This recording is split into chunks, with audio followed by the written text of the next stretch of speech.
भी कोलीवाड़ा गाउठन का डीसीआर ये जब भी शासन स्तर के ऊपर तैयार होगा उसकी कॉपी में हम आपके साथ सिर्फ शेयर करेंगे। वो तो पब्लिक डॉक्यूमेंट होगा, इंटरनेट पे अवेलेबल होगा, आप उसको पढ़िए। यहाँ का हमारा जूतारा कोली जमात है, यहाँ का हमारा क्रिश्चियन समाज है, यहाँ का हमारा उत्तर भारतीय समाज है। आप सभी उस गाउठन और कोलीवाड़ा के डीसीआर को पढ़िए और उसके बाद में आप जो भी निर्णय लेंगे उस निर्णय के साथ में मैं आपके साथ में खड़ा रहूंगा।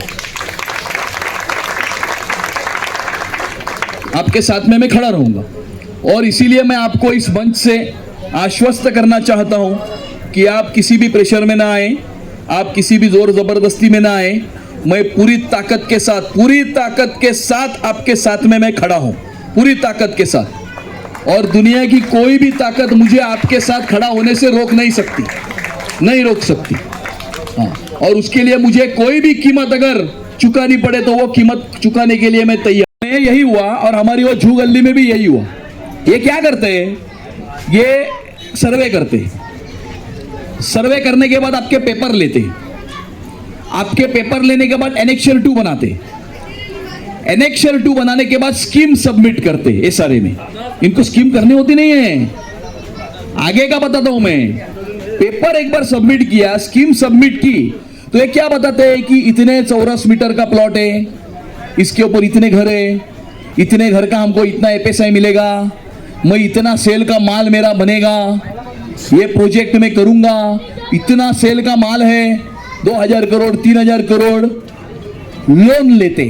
Non banking financial institution, non banking financial company, NBFC उसको कहते हैं, उससे लोन लेते। जैसे प्रेमनगर में हुआ, डीएचएफएल कंपनी से लोन लिया, 3500 करोड़ रुपए प्रेमनगर और झूगल्ली में उड़ गए हवा में।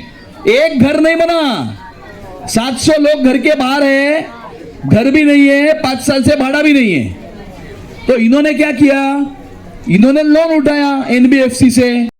यहां के लोग साथ में मिलकर आते हैं, यहां का कोली समाज, यहां का क्रिश्चियन समाज, यहां का उत्तर भारतीय समाज आपस में बैठता है और कोलीवाड़ा और गाउठन का डीसीआर बनने के बाद में उनको आपस में बैठकर अगर कोई विकास करना है तो मैं पब्लिक के साथ में खड़ा रहूंगा, आपकी इच्छाओं आकांक्षाओं और सपनों के साथ में खड़ा रहूंगा। लेकिन मैं कोई गलत काम नहीं होने दूंगा, मैं कोई इल्लीगल काम नहीं होने दूंगा, मैं कोलीवाड़ा में प्रेमनगर नहीं होने दूंगा, मैं कोलीवाड़ा में जू गल्ली नहीं होने दूंगा। देखो वहां पर क्या हालत है, 700 पेक्षा जास्त मराठी कुटुंब गेली 5 वर्षे आपल्या घराच्या बाहेर आहेत, घरही नहीं भाड़ाही नहीं।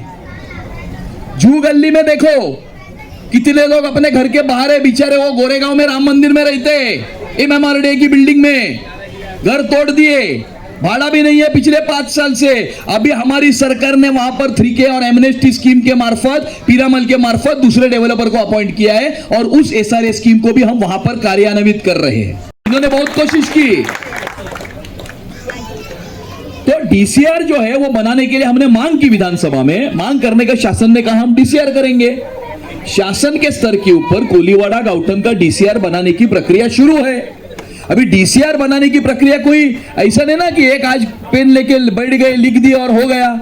उसके नियम होते हैं, कौन से नियम में कितना विकास होता है, इतने मीटर का रास्ता होगा तो इतना डेवलपमेंट, इतने मीटर का होगा तो इतना डेवलपमेंट। मुंबई शहर के विकास का डीसीआर इतना मोटा है, तो गाउठन कोलीवाड़ा का तो इतना तो बनेगा, तो इतना बनाने में समय लगेगा।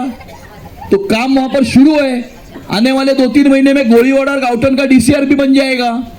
कोलीवाड़ा और गाउठन का डीसीआर बनने के बाद में यहां के जो रहिवासी है, कोलीवाड़ा के, गाउठन के, यहां के हमारे जूतारा कोली जमात हो, हमारा क्रिश्चियन समाज हो, हमारा उत्तर भारतीय समाज हो, वो सब आपस में बैठ के तय करेंगे ना कि हमको क्या करना है।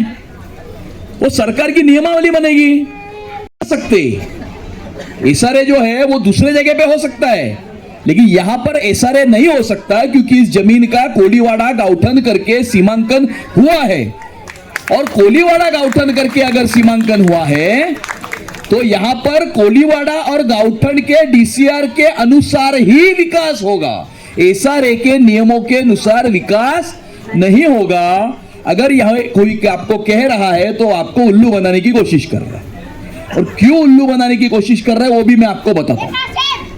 ये क्या है, मुंबई शहर में एक पैटर्न चला है, पैटर्न आपको थोड़ा सा विस्तृत, भी समय है ना अपने पास, तो विस्तृत रूप से बताता हूं।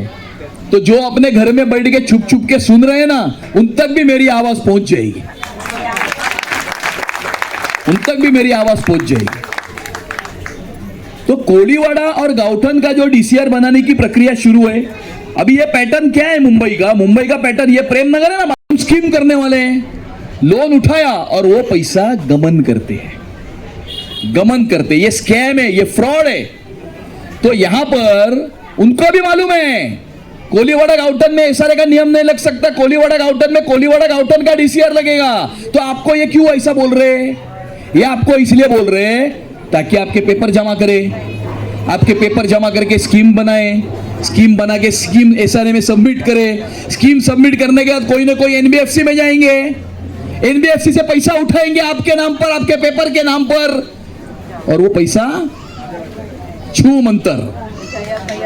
ये पैटर्न है मुंबई का, मुंबई में अनेक जगह के ऊपर ये पैटर्न चला है। अरे बाकी छोड़ो ना, हमारे यहां पर प्रेमनगर और जुगल्ली में चला है, करने वाले भी इनके साथ वाले ही है। जरा आप पता कर लीजिए किसने घर खाली करा है, कौन बिल्डर का दलाल था वहां पर।